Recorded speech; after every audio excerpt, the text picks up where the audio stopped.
তিন ম্যাচ সিরিজের দ্বিতীয় টি-20-তে বাংলাদেশকে হারিয়ে আরও একটি রেকর্ড গড়েছে আরব আমিরাত। এই ফরম্যাটে আইসিসির সহযোগী দেশ হিসেবে প্রথমবারের মতো কোনো টেস্ট খেলুড়ে দেশের বিপক্ষে 200-র বেশি রান তাড়া করে জিতেছে মোহাম্মদ ওয়াসিমরা। সিরিজের দ্বিতীয় টি-20-তে বাংলাদেশকে হারিয়ে এক বিরল রেকর্ড গড়েছে সংযুক্ত আরব আমিরাত।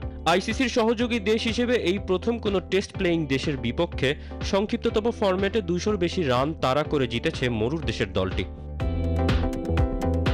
এর আগে টেস্ট খেলুড়ে দেশের বিপক্ষে সহযোগী দেশের সর্বোচ্চ রান তাড়া ছিল 191 রানের। 2015 সালে জিম্বাবুয়ের দেওয়া টার্গেট চেস করে ম্যাচ জেতে আফগানিস্তান। শারজায় সে রেকর্ডই ভেঙেছে আরব আমিরাতের ক্রিকেটাররা।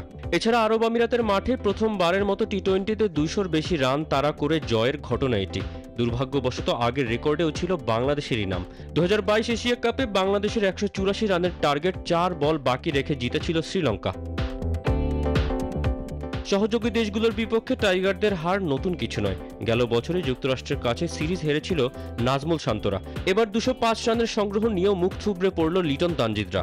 টি-20-তে 200 রানের বেশি স্কোর তাড়া করে এক অবিশ্বাস্য গল্প লেখল আইসিসির 15 নম্বর র্যাঙ্কিংয়ের দল।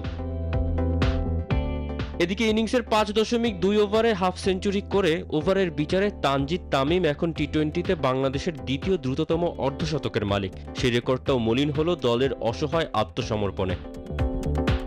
তৌসিফুল হাসান, নিউজ 24।